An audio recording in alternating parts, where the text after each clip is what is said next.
I'm not a fan of using AI to distance yourself from the creative process. And that's what a lot of people want it to do. Like they don't want to Yes. deal with the edits and the thinking and finding your voice. But I believe the complete opposite. Like the people who are succeeding using AI are using it to go deeper. Welcome to the My Wife Quit Her Job podcast. Today, I'm excited to have Sabrina Ramonov on the show. So Sabrina jumped on my radar screen in just the past year, where all of a sudden my entire feed on TikTok was suddenly flooded with her content, both AI and non-AI. And you can tell that she's using her AI avatar because she's wearing this purple cap. Sabrina is a serial entrepreneur where she started and sold her AI company Curious several years ago. And since then, she's been on a mission to teach 1 million people about AI for free. I'm pretty sure she's exceeded 1 million people at this point. But she also started this new AI company called Blotato that helps scale your organic social media, which I am actually happily using right now to handle all of my social media posts. And it's been a game changer for me. In fact, the only negative thing that I had to say about this woman is that she graduated from Cal, but we'll let that go for today.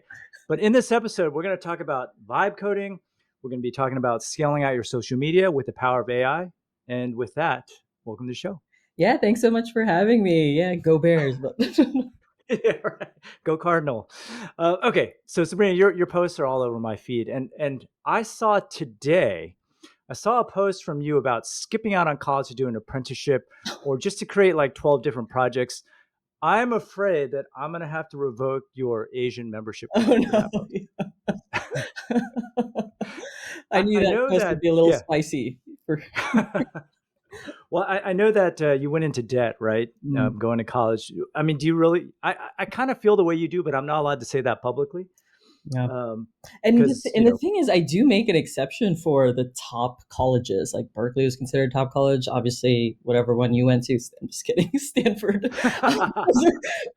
Top, like absolutely insane network, just incredible people you're surrounded by, and opportunities that are incredible. And so there is kind of like a soft spot in my heart for kind of the top universities, but there are many other universities that are charging those same prices. Let's say 200. I graduated, for everybody who knows, it's $250,000 in student debt, and it was really interesting for me actually when I made the Forbes 30 under 30 list. There was like a private survey of demographics of like who else had graduated with student debt, and it was actually a very tiny percentage. And I was like, oh, maybe there's a correlation between people who make these lists, and there's a socioeconomic correlation with like how easy some of this stuff is attainable to you if you come from a background of where you're financially well off in the first place.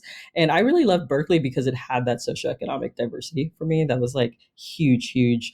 So my co-founder for my first company, and he's now my husband, George, he transferred into UC Berkeley from a community college in California. And so okay. that was super cool. Very different worlds we come from. But yeah, I knew that post would be spicy, but I also really believe college, especially today in the age of AI, is not really adapting to all of these things you can do now with AI. Most curricula still don't teach kids how to use AI, and not college kids either. And I do think there's a lot you could learn just by taking initiative and like building these projects yourself, or apprenticing under somebody that you think is really cool, right? And for a college kid, that could have it could be content creation, influencing, being a YouTuber, it could be building apps, whatever it is. It's just like go apprentice for that type of person and like really see how they work, what it takes to succeed in that environment, and like try to do it yourself. So I'm a big advocate of just doing that as well, not just studying theoretical stuff in the classroom. I am very pro AI. So I actually have a daughter who's applying to college right now. And it seems like the schools are almost against it in a way. Like they have anti AI. I mean, this is going to be a part of everyone's lives. So I've taken a proactive AI approach with my kids as well. But Yeah, and like I made another post on this. I think it's a shame that most schools aren't teaching kids how to use AI. So kids end up using AI in a cheap way, like just copy yeah, pasting and plagiarizing. And then when they graduate, they're expected to know how to use AI for everything because they're young. So why don't they know how to use AI for everything? But they weren't like trained or educated with this during college. So I think it's a really big disservice, to be honest. I agree with you. But Sabrina, so it sounds like you had a decent exit from your last company. Why did you decide to create one in the social media space? And what made you want to even reach like 1 million followers and teach AI in the first place? Well, so when I moved outside of a tech bubble, so I was in Silicon Valley for over a decade, and then when I moved outside of the tech bubble, it became glaringly obvious to me that nobody knows about AI, and the things they do know are often driven by like fear and anxiety. And that Mhm. really bothered me when I opened TikTok a year and a half ago and I started creating content. It was like, you're missing out. Also, buy these prompt packs for like $1,000. It was a combination of like FOMO and ripping people off, and I Right. really did not like that. That did not resonate with me at all. We were just talking about kind of that pay it forward mentality that's prevalent in Yep. Silicon Valley, and I felt like this was my opportunity to pay it forward. I had been in AI since 2013. My first company was also an AI company. We did speech recognition, natural language processing, and I just felt like I was in a position and also enjoyed teaching other people like, hey, here's all the cool, positive, productive things you can do with AI. It's just funny because I'm an EE. I have a master's in EE, and I believe you have a CS major. Mm-hmm. Social media is not something that I wouldn't be my first instinct, to go into. So that's why I asked. Oh yeah. So I've listened to Gary Vee and Hormozy for years, Yeah. and now I understand what they say. Most people are going to listen to this and never take action. Like there's this element of like fear and honestly insecurity when I started, especially being female on these platforms. Like I don't wear Hmm. makeup, I don't doll up, I don't dress up or anything. Really, you are facing a lot of your own insecurities in your mind that first 100 days of posting content. And even for my tech friends, like they all look down on TikTok initially. It wasn't until I started growing on Instagram they were like, "Oh, that's cool." Interesting. Okay. Yeah, so I dealt with all of that, but I just feel like my position is I'm an educator. What is the most efficient way to reach many, many people with exactly what I want to say without having to go through some gatekeeper?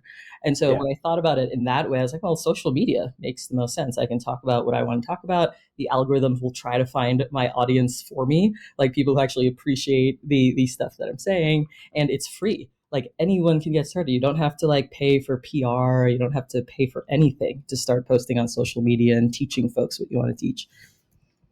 Yeah, totally. I get a lot of flack from my Stanford buddies. Like they make fun of me nonstop. But hey, I found my tribe, who wants to listen to me. So, yeah. So what I wanted to do today, since you've been very good at growing your audience, uh, primarily this podcast serves like business owners, and I want to get your strategy for building up a social media account from complete scratch for, let's say, like an e-commerce company or a services based company, using your strategies. Yeah, so I can recap at least what's worked for me, and then Yeah, you can probably take pieces of it. sure. For me, I start with my personal brand and thought leadership. So giving away AI education as highest quality as possible, and just giving it all away for free. That builds up Right. my personal brand, and then I sneak in like, "Hey, check out Blotato," here and there. So I'll make Yeah. 2 TikToks a week where I talk about Blotato. In my newsletter at the bottom, it'll say, "Hey, I built Blotato for this particular purpose." So that organic social media for my brand then funnels a small percentage of my audience who are a good fit to Blotato. They funnel them to the website. And I think just the Blotato website just this year has gotten 1.4 million visitors already, just That's through, nuts. yeah, just Yeah. through that funnel. So like my personal brand is probably around 500 million views. Okay. So, but that's like broad AI education content. And then it's just a matter of like, inserting it here and there in subtle ways that aren't pushy and aren't, for me, it's important like not to be too salesy because I don't resonate with that. And so I just like Sure. insert it in different ways here and there. And that just funnels that initial massive audience at the top. It funnels the people who are a good fit directly to the website. I mean, it works. I mean, I fell for that funnel. Um, but let's say you're selling. So, do you recommend that people start with their personal brand first?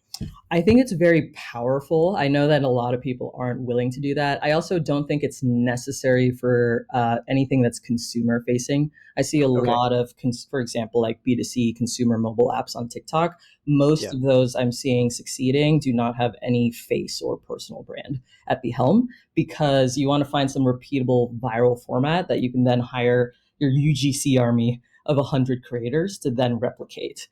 So if it's only attached to you, then it's not necessarily as scalable as having a different type of video that any creator you hire can replicate. So for B2C, I don't think it's necessary at all. For Okay. B2B, though, it's which is what Blotato is. So Blotato sells to agency owners, people building their brand, their businesses building their brand. For B2B, it's incredibly powerful. The inbound opportunities you get by putting your face out there, your thought leadership out there, are pretty incredible, irrespective of whether it generates leads for your business. I think like both are incredible. So if you are willing to put yourself out there, I would definitely vote for that for anything B2B context. So you're pretty well spoken. The videos that we watch now, were you always this eloquent? Did it take practice? Do you have some earlier videos that were just horrific? Oh yeah, like I couldn't watch my earlier videos. Like I Okay. cringed. I was so critical of myself. I also felt I was trying different formats. So in the beginning, like you're trying to find and create your own voice as well, and that's a very awkward process. So I'd like try to copy someone else's style, and I couldn't watch it again because I knew it wasn't me. Like I wasn't authentic. Maybe nobody else picks up on these things, but I could pick up on it. Articulate. I don't. I don't know. I just try to say something as clearly as possible using simple language. In my mind, it's much easier to complicate stuff and sound smart than it is Yeah. to try to actually simplify something, especially knowing that these are very nuanced topics. But to teach somebody, you need to like really distill it to the core essence of the material. So Can I ask how many pieces of content you're putting out a day? yeah. So I actually have my entire social playbook published. So I only make content Okay. once a week, and then it starts with a YouTube video in the morning. So that's my long form, and then I repurpose that into a newsletter and a couple short form pieces, just kind of announcing, hey, like here's my latest YouTube tutorial. And then I take a lunch break, and then I film 20 TikTok videos. And then when each TikTok video is posted, I have an automation that uses Potato to repurpose it to other platforms. So is that 20 pieces a day? Is your Oh no, so that's per week. oh So let's say oh per week? Okay. 20. So let's say 21 original pieces of content per week, and then that is Okay. just repurposed everywhere else. Okay. So 3 pieces a day approximately. Um, would you recommend someone starting out have that frequency? Um, Ideally, yes, but I understand like most people don't have the time. So it's more a function of like what can you fit in to the time you have. I do think consistency is the most important thing. So if you can only do one a day, like just go for it and just stick to it for as long as you can. It didn't really become a habit for me until about like 90 to 100 days, where I truly Okay. felt like it was wrong to not post something. I just felt like it was part of my identity now. Like I just got to post something today, even if it's just a tweet, one line on LinkedIn, and that will count, in my head. But yeah, I noticed most beginners kind of just fall off track. They never Of actually course. make Yeah. it to 100 posts published. Hey, just a quick heads up. Tickets for my annual e-commerce conference, the Seller Summit, are now on sale over at sellersummit.com. If you run an e-commerce business selling physical products, this event was built for you. Unlike typical events filled with broad advice and feel-good stories, the Seller Summit is all about real strategies you can actually use. Every speaker I invite is deep in the trenches, running their own store and dealing with the same challenges you face every single day. Now, we keep the event intentionally small, just 200 people, so it stays intimate, and you actually get time to connect, ask questions, and have meaningful conversations. I've sold out every single year for the past 9 years. And if your store is already doing over $250K or $1 million in revenue, we also run a private mastermind with other top sellers in the space. You can learn more and grab your ticket over at sellersummit.com. Now back to the show. Yeah, and to come up with that many pieces of content, Mm. I imagine you use AI to augment that. Are you eating your own dog food and for ideas and whatnot? Yes, but I think one of the things people don't realize is I use AI to source ideas from stuff I'm already doing. So when I'm coding for Blotato or answering support tickets for Blotato, for example, once a Mhm. week, my AI bot goes in there and tries to like look for interesting trends. And that can be a content idea. For example, like a lot of people are asking for a particular feature, like create carousels with Blotato. And that Right. was the origin of that particular feature. And that could be a content idea. I also look at things like meetings I'm already having. So I don't have many meetings, but my Blotato weekly office hours has an AI meeting notes taker, and that is also repurposed into content ideas. So I like my suggestion for most people is to like not change what you're already doing, but just look for Mhm. opportunities where you can kind of plug in AI to kind of listen, extract ideas organically from the stuff you're already doing. For most people, it's probably a combination of meetings or maybe emails are kind of the two most obvious places to start, and just have an AI flow that's like, hey, these are like 10 pretty interesting ideas from the stuff you discussed today. And the benefit is like you were authentic and engaged. Like you weren't trying to force these ideas. They came up naturally in conversation. And that's what makes them like really valuable and interesting. I can tell you how I'm using Blotato. Uh, so anytime I'm on TikTok or in my emails or seeing an interesting article, I immediately just shove it in Yeah. Blotato. And then when it's time to create the content, I just put my own spin on whatever Mhm. that article was. And that has made life just so much easier for me because I don't have to stare at this blank screen and Exactly. come up with the Yeah, post. because Yeah. like we get inspired by content ideas all the time. Like I'll see a LinkedIn post, I'll have a reaction to it.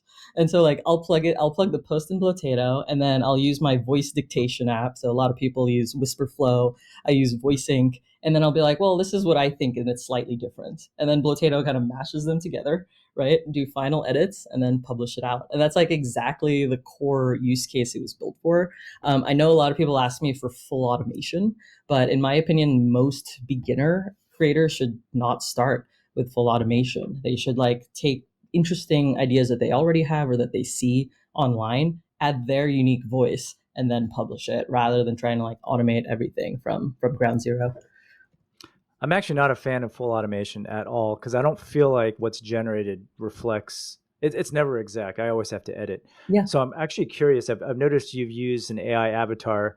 Do you continue to use the AI avatar and like does that flow work for you Yeah, with so like KGen? Yeah. I actually only use it when I'm on vacation or out sick. And so Okay. and always wears a hat. So like my Right. audience knows and it's transparent. And it's honestly safe. Like there was 2 weeks when I lost my voice, and it honestly saved me during that 2 week period. But yeah, there's still like massaging, like I really care about the script that it's saying. It's also difficult to get the avatar's like enunciation correct Yes. and sounding correct. So I've sat there for 4 hours tweaking 11 Labs parameters until I could find something that was 80% of the time acceptable, right? 80% of the time. That was like the best I could do. Um, Okay. Yeah. Yeah. yeah. You And so, know, I started replacing my outros in the podcast with 11 Labs just so I could play around with it. yeah. It's gotten a lot better actually recently. Oh, yeah, yeah. The Um, professional voice clone definitely has gotten better. Yeah. But for you though, I was under the impression that everything was kind of automated. So you're actually going through and tweaking the output before it gets posted. Yeah. So Okay. I think I've kind of learned. So when I initially started making automation tutorials for Blotato users, I would have them fully automated because that was like the simplest version that I could do. Because once you have a human in the loop step, it's like, okay, you write it to Airtable, wait for somebody to approve it, then send it back. And I didn't want to introduce that level of complexity in a I see. tutorial. What I've learned though, on this topic is like people really download these templates and just expect it to work out of the box and like go viral. Correct. And that I did not anticipate. And so, kind of my learning from that moving forward is to have a human in the loop QA step in every single tutorial moving forward. Because I Okay. truly believe that's like the approach 90% of people should probably take. I'm not a fan of using AI to distance yourself from the creative process. And that's what a lot of people want it to do. Like they don't want Yes. to deal with the edits and the thinking and finding your voice. But I believe the complete opposite. Like the people who are succeeding using AI are using it to go deeper into the creative process. Like find my blind spots, give me 5 different perspectives that challenge me, and that's the way to use AI successfully. Okay. I'm so happy you said that. That being said, though, we kind of glossed over your flow. So From what I understand, you have AI just kind of browse all the different things that you're doing, and does it put it in an Airtable, or Yeah, what's your exactly. flow? Yeah, Okay. so when it comes to ideation, yeah, bucket number one is what am I already doing today? So it's looking at meetings, it's looking at emails, and it's looking at my GitHub projects, which is where I manage like Blotato tickets, like feature Uh huh. tickets and bug tickets. Number two is AI news. Right, so I use an app called RSS.app where you can pay attention to different Twitter accounts, TikTok accounts, Instagram accounts, and just like compile what is the most interesting news. For my particular audience, that tends to be tools that are free or resources that are free, like deeplearning.ai just released a free course on AI governance for agents. Like that's interesting. I really like that. I'm going to share that. And also new tools that come out. Like the ChatGPT subreddit sometimes has funny stuff, so I'll include Mm. that in there. And then the third source of ideas is actually scraping consumer content and just thinking about the different hooks. So just niches completely unrelated to AI. So let's say dating or relationships, but there Hmm. I'm looking for just inspiration around like very interesting hooks that I could repurpose for an AI use case. So these scrapers, are they code, or are you using something like Make or N8N? Yeah, I'm using N8N, but you can definitely code it today with vibe coding tool. So I personally use Yeah. Cloud Code for coding Potato. Yeah. Okay. So N8N. So you have all these things now. Then I imagine that's like a whole bunch of stuff that you have to sift through. And then do you pick one and then feed that into AI to write your script? I imagine you have like a prompt that you use that sounds like you, or Mhm. what's your process there? Yeah, exactly. So it will put it in Airtable. So I have an AI agent where I've given it examples of previous content that has gone viral. And so Okay. that agent scores, like let's say it has 200 ideas. It'll like score it based on what it thinks will do well. And then obviously I apply my own judgment as well. Sometimes there are just topics I want to talk about that I think are important to talk about. Like a lot of people overlooked Brave's initial research on AI browsers. That was like Hmm. a while ago. I posted Hmm. about it on TikTok a while ago, but it really didn't explode until OpenAI released Atlas last week or 2 weeks ago, and people were like, "Wait, this is not safe." But like Yeah. that's a topic that my AI system didn't find, and I randomly found it just reading through social media. And I was like, "Oh, I should talk about this." So all I mean there is like there's room for human judgment. Like there's certain Hmm. topics I feel are important, and then yeah. So basically, I'll take whatever the research was for that topic and then plug it into Blotato. I have a TikTok default script that I like to use, and then it just Hmm. spits it out. Sometimes if I'm like get a little low on views for the past week, I'll spend extra time on the hook.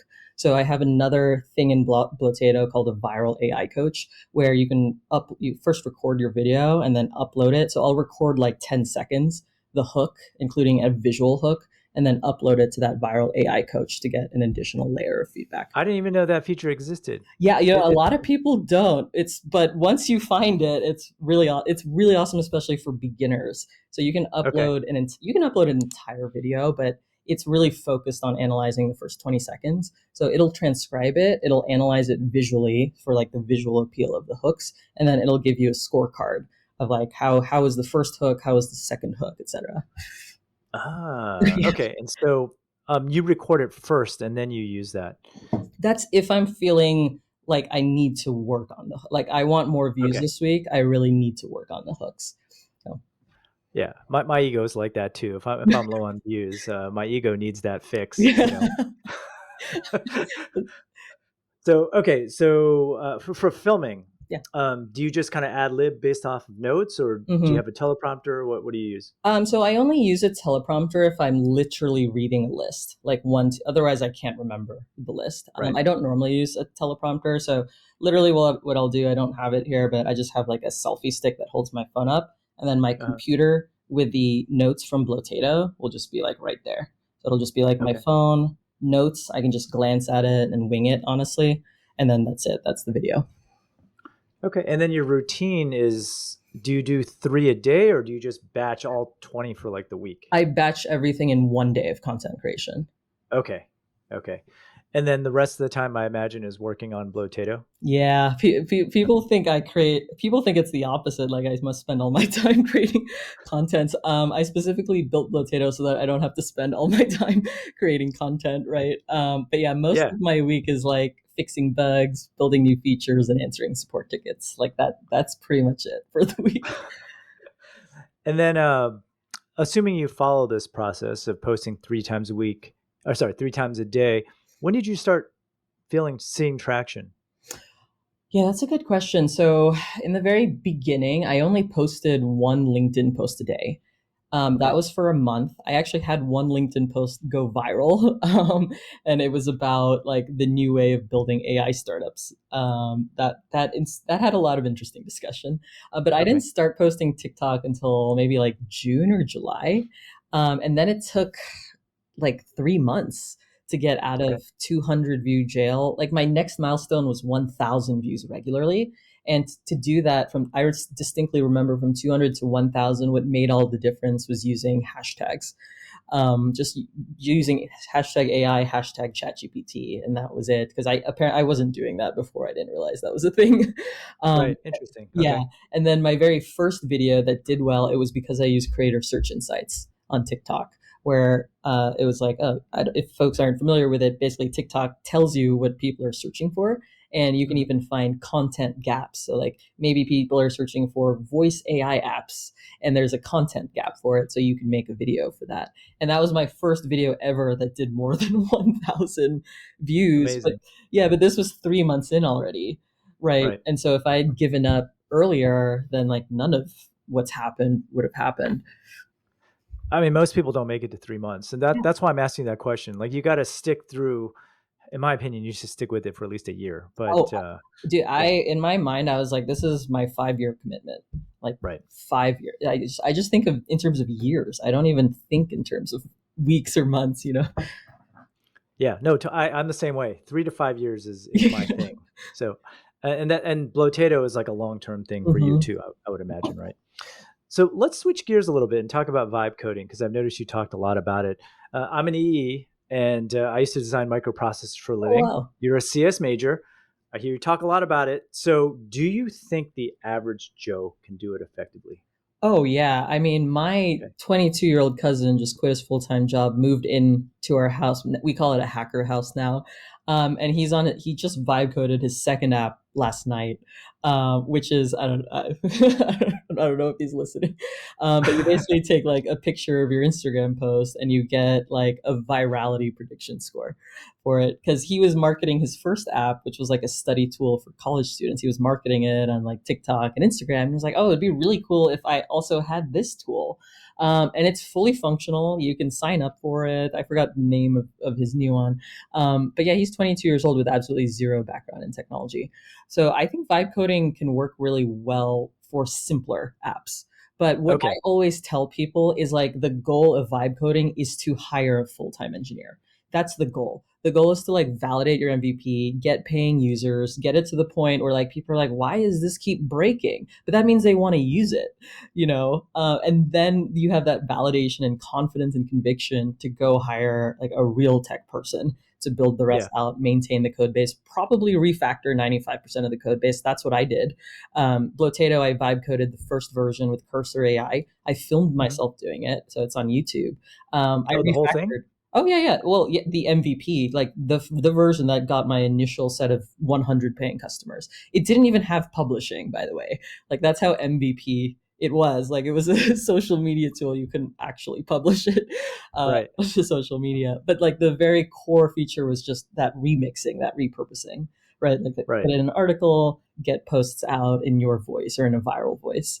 But yeah, you couldn't even publish to social media at that point. Well, I know I am loving. I call it vibe coding, I guess, but because I feel like I'm not really a developer, and it sounds like you don't portray yourself as a developer either. I don't think But it would like be we know misleading. way Yeah. more to be dangerous. But right now, I feel like invincible. Like Hmm. I feel like I can create anything, and I've literally been going down like the Shopify App Store and just running a lot of these apps literally in a weekend because they're so simple, right? But then again, I also run a class, and some of these people it's hard for them, right? Because it spits out a bunch of stuff, it doesn't work, and then Yeah, you have you an can't engineering really, mindset. Yeah. yeah, and you can't really look at it. So what I wanted to get out of you today is, let's say you are someone who's not tech savvy, like Yeah. was your cousin or your Yeah, my brother younger or cousin. Yeah. your younger cousin, right? So where should they start? Yeah, I mean, there are a lot of good vibe coding tutorials online. So, for example, this past newsletter this weekend, I walked through how to use Lovable Cloud to vibe code a lead magnet.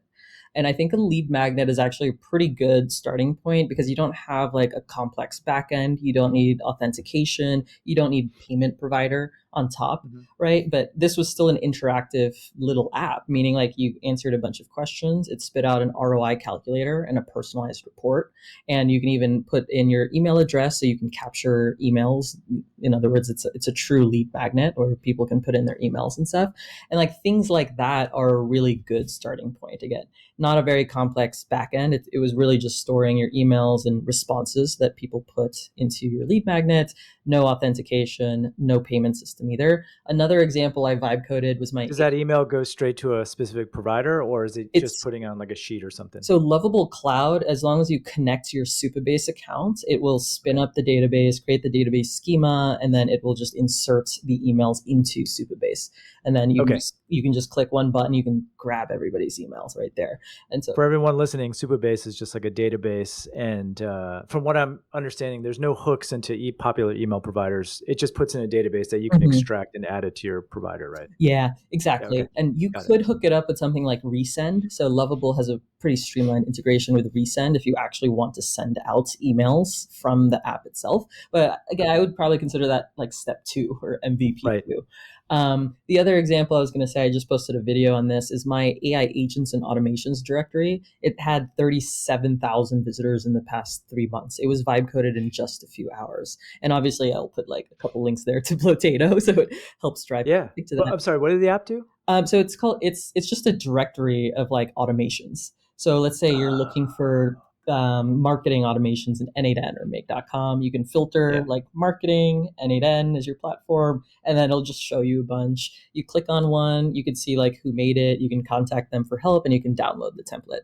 It's literally like a single page directory, and the data That's is just cool. in Supabase. But that's another example of like, Yeah. start there, start with like something It's like, how come no matter what I type, it always points me to Blotato? I don't. That's cool. Yeah, I can totally see something simple like that. Absolutely.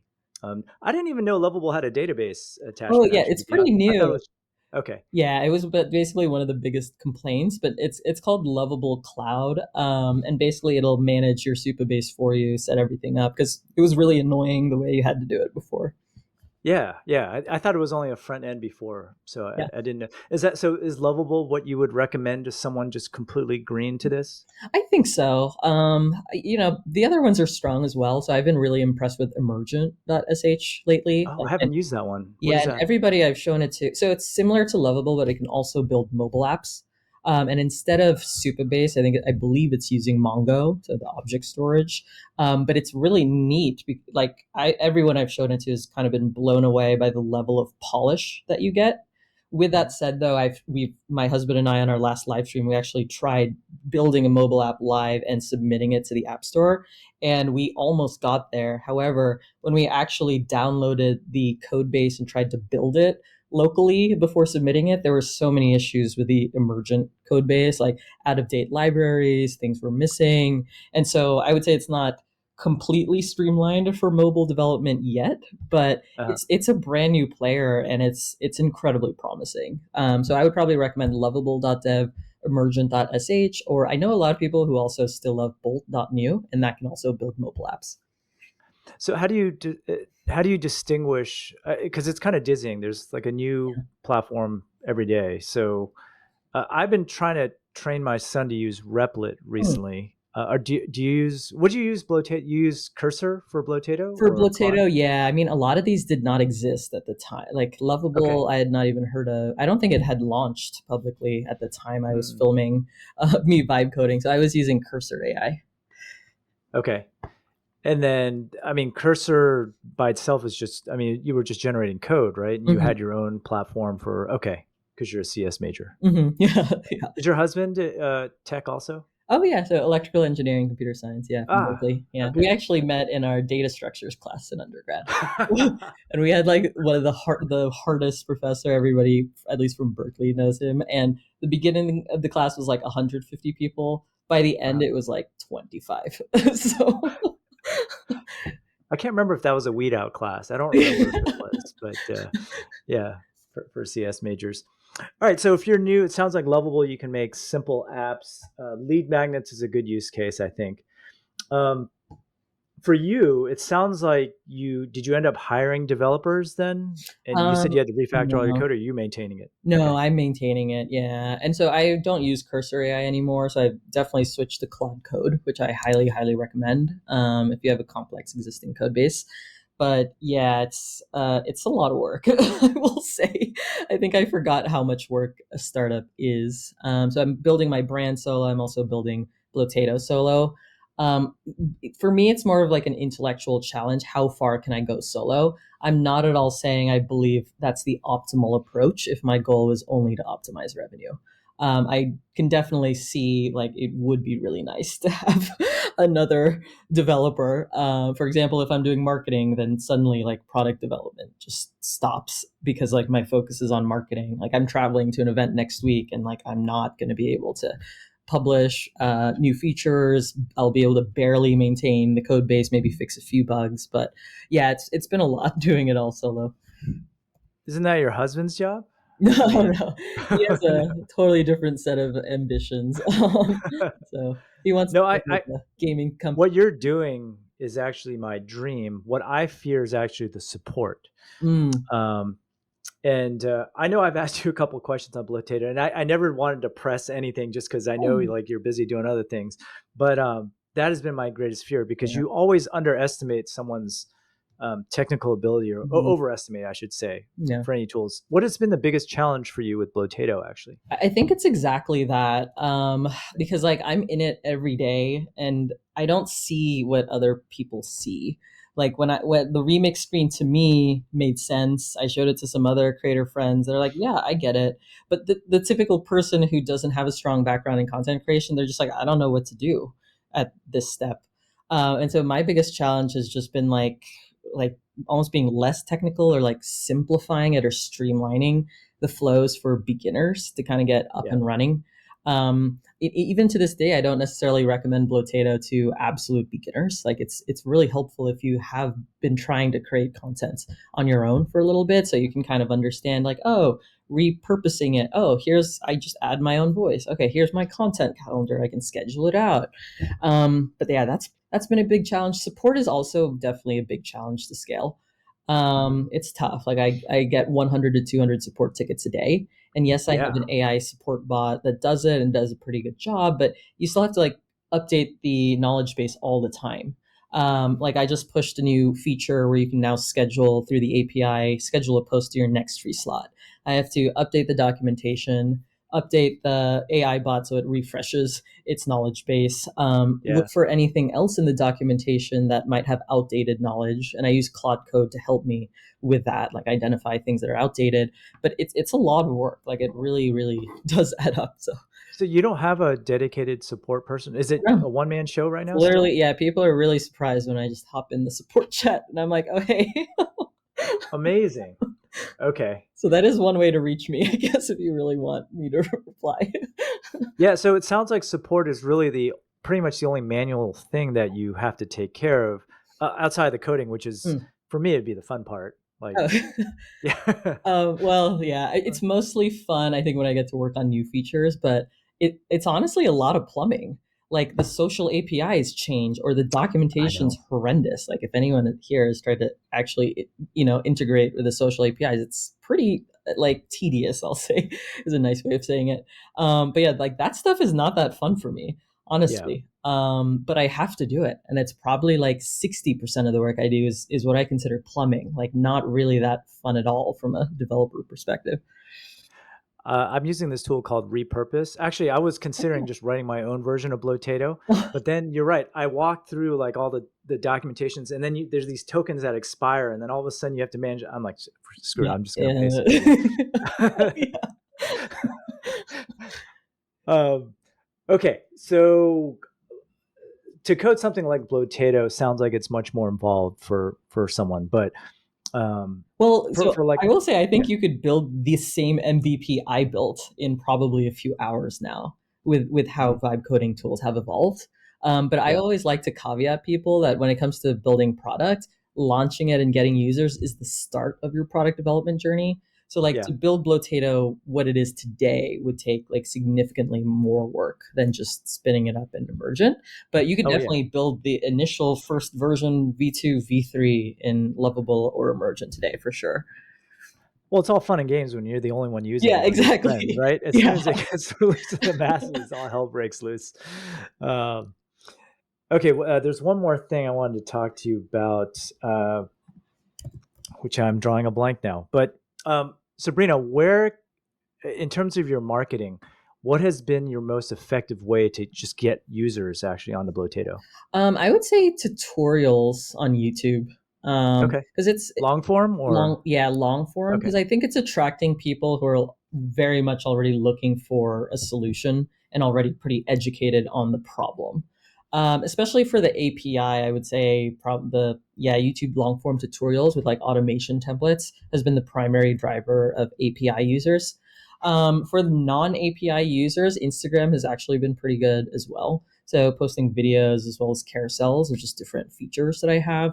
I've had a few viral videos on TikTok specifically for the faceless video creation in Blotato, so that's been yeah, really helpful as well. But I can tell it like I had another marketing experiment where just did a faceless channel. It got hundreds of millions of views, had a Blotato watermark, but a very, very low conversions. So like that was, I was really excited about the views and also just proving that Blotato can work for this use case around like faceless yeah. story videos. But terrible, terrible conversions. Like just because you put a watermark there does not mean it's targeted to your audience. They don't know what that watermark references. Like why should they go there? So Yeah.